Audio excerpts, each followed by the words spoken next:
Welcome friends in health Rambo. दोस्तों आज इस वीडियो में हम बात करेंगे एडवांस स्टेज ल्यूकेमिया मतलब एडवांस स्टेज ब्लड कैंसर के बारे में हम बात करेंगे।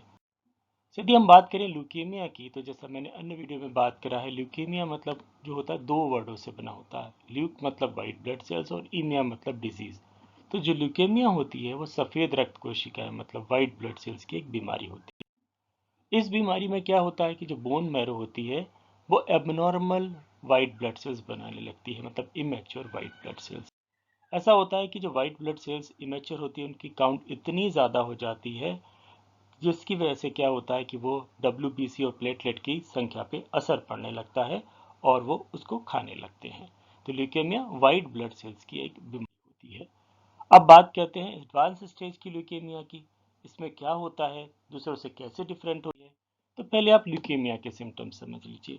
ल्यूकेमिया में क्या होता है, WBC बढ़ते हैं तो RBCs कम हो जाते हैं, तो इसी वजह से अनीमिक हो जाता है। शरीर में खून की कमी होने लगती है जिसकी वजह से सिम्टम या मतलब थकावट, कमजोरी जो होता है, साथ साथ में शरीर पीला पड़ने लगता है, शॉर्टनेस ऑफ ब्रेथ होने लगती है। साथ साथ में शरीर में इस तरीके के चकत्ते पड़ सकते हैं, शरीर में कहीं से भी खून निकल सकता है। उसके अलावा रेगुलर फीवर रह सकता है, इन्फेक्शन हो सकते हैं, नाइट स्वेट्स हो सकती है। साथ में ल्यूकोस्टेसिस क्राइसिस वगैरह भी हो सकता है। तो ये जो होते हैं ल्यूकेमिया के इनिशियल सिम्टम्स होते हैं। अब जब हम बात करते हैं एडवांस स्टेज ल्यूकेमिया की, क्योंकि ल्यूकेमिया एडवांस स्टेज में होती है, तो इसकी वजह से क्या होता है, नॉर्मल सिम्टम तो रहते हैं, साथ साथ में डीप वोन पेन मतलब हड्डियों में तेज से दर्द होने लगता है, गहराई हड्डियां कमजोर होने लगती है एक तरीके से यदि हम बात। साथ साथ में जो बेली पेट जो होता है वो फूल जाता है, लेफ्ट साइड स्टमक या स्प्लीन लीवर जो होता है वो सूज जाता है, पेट सूज जाता है। उसके अलावा सीवियर एनीमिया हो जाती है, शरीर में बहुत ज़्यादा खून की कमी हो जाती है, साथ साथ में दूसरे सिम्टम एक्सट्रीम लेवल पर पहुंच जाते हैं। तो ये होता है एडवांस स्टेज ल्यूकेमिया का। इससे किसको हो सकता है, कोई ल्यूकेमिया हो सकता है एडवांस स्टेज। तो जनरली हम बात करें तो ये जो बीमारी होती है AML और CML जो ल्यूकेमिया के CLL AML और CLL जो ल्यूकेमिया के टाइप होते हैं ओल्डर एज में होते हैं, बट बच्चों में मुख्यतः जो होता है एक्यूट लिम्फोब्लास्टिक ल्यूकेमिया जो होता है वो ज़्यादा पाया जाता है, या उन लोगों में जो केमिकल से ज़्यादा एक्सपोजर होता है उन लोगों में ऐसा हो सकता है। पहले एक चीज़ और मैं आपको बताना चाहूँगा कि ल्यूकेमिया जो होता है वो चार तरीके का होता है, ALL, CLL, AML और CML। तो यहाँ पर जो एक्यूट ALL और AML जो होता है वो एक्यूट होता है, और क्रोनिक जो होता है CLL और CML होता है। ALL जो होता है वो फास्ट ग्रोथ होती है ALL और AML में। CLL और CML में क्या होता है, स्लो ग्रोइंग होता है। अब हम बात करते हैं फास्ट ग्रोइंग की। तो फास्ट ग्रोइंग जैसे हमने बात करा ALL और AML होता है, इसके जो सिम्टम्स होते हैं कुछ ही समय में पता चल जाते हैं और ये तेजी से फैलता है। CLL जो होता है स्लो ग्रोइंग होता है, क्रोनिक होता है, धीरे धीरे पता चलता है, इसलिए जो होता है इसका जो सेल्स जो होते हैं धीरे धीरे ग्रो करते हैं। अब बात करते हैं इसकी कैसे पता करेंगे किसी को क्या है। तो इसके लिए हम बात करते हैं स्टेप बाय स्टेप हम बात करेंगे सबसे पहले स्क्रीनिंग, शुरुआती जांच कैसे करवाएंगे। तो इसके लिए CBC टेस्ट होता है, कंप्लीट ब्लड काउंट टेस्ट होता है, उसमें आपको पता चलेगा वाइट ब्लड सेल्स ज़्यादा हैं, RBC से प्लेटलेट कम है, साथ साथ में इमेच्योर वाइट ब्लड सेल्स भी होते हैं। दूसरा होता है डायग्नोसिस, जिसमें कंफर्मेशन होता है, जिसमें आपका पता चलेगा बोन मैरो बायोप्सी करवाई जाती है, देखा जाता है आपके इमेच्योर। प्रोग्नोसिस में सारा जेनेटिक टेस्ट होते हैं, क्रोमोसोम वाले टेस्ट होते हैं, तो उसके हिसाब से है।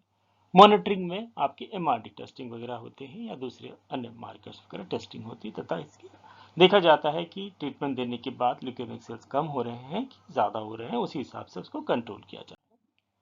अगर हम बात करें यहाँ पर तो डायग्नोस्टिक जैसे CBC होता है, एनीमिया, थ्रोम्बोसाइटेमिया ये वगैरह चेक करता है, इनिशियल स्क्रीनिंग टेस्ट है। पेरिफेरल स्मेयर जो टेस्ट होता है ये भी स्क्रीनिंग में आता है, या बायोप्सी जो होती है बोन मैरो स्मेयर बायोप्सी या जो होता है बोन मैरो बायोप्सी वो डायग्नोसिस में आता है। फ्लो साइटोमेट्री जो टेस्टेड होते हैं देखा जाता है, CD मार्कर टेस्टिंग होती है जिससे कंफर्म किया जाता है। मॉलिकुलर जो टेस्ट होते हैं प्रोग्नोसिस के केसेस में इस्तेमाल किए जाते हैं। जैसे आप देखिए CBC की रिपोर्ट में अनीमिया पता चलता है, platelet count, WBC count, blood smear जो होता है उसमें पता चलता है, ब्लास्ट सेल्स की कन्फर्मेशन होती है। फ्लो साइटोमेट्री में कौन सा मार्कर पॉजिटिव आता है, CD मार्कर वो देखा जाता है, उसके हिसाब से ट्रीटमेंट दिया जाता है। उसके बाद ट्रीटमेंट देने के बाद मॉलिकुलर टेस्टिंग करवाई जाती है जो प्रोग्नोसिस और मॉनिटरिंग इस्तेमाल होती है। अब बात करें एडवांस स्टेज ल्यूकेमिया के ट्रीटमेंट की, तो इसमें अलग अलग ऑप्शन अवेलेबल होते हैं। आपके डॉक्टर उस हिसाब से डिसाइड करेंगे। इंडक्शन थेरेपी देनी है, टारगेटेड या इम्यूनोथेरेपी देनी है, एलोजेनिक स्टेम सेल ट्रांसप्लांट करना है, कार टी सेल थेरेपी होती है। तो ये डिपेंड करता है पेशेंट की कंडीशन और अफोर्डेबिलिटी के हिसाब से डिसाइड होता है। इम्यूनोथेरेपी में क्या होता है कि मेडिसिन जो होती है मैप करी जाती है आपके इम्यून सिस्टम से, और हेल्प करती है बॉडी को रिकॉग्नाइज और डिस्ट्रॉय द ल्यूकेमिक सेल्स अपने। दूसरा होता है स्टेम सेल मतलब बोन मैरो ट्रांसप्लांट, जो हैवी कीमोथेरेपी यूज की जाती है उसकी फॉल्टी बोन मैरो को सही करने के लिए, ताकि स्टेम सेल पूरा ट्रांस।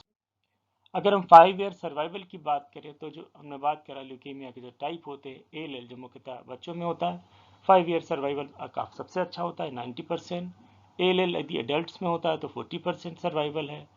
AML में सबसे लोएस्ट जो होता है सर्वाइवल होता है, बट AML M3 कंडीशन आती है तो बेस्ट रहता है। CLL में 70% सर्वाइवल होता है 5%, और CML जो क्रोनिक होते हैं ये दोनों, इसमें जो होता है CML में 85% तक चांसेस। तो उम्मीद है आपको इन्फॉर्मेशन अच्छी लगी होगी। अच्छी लगी तो वीडियो को लाइक करें, चैनल को सब्सक्राइब करें। क्वेरी है तो कमेंट बॉक्स में कमेंट करें। With this, thank you very much for watching health Rambo.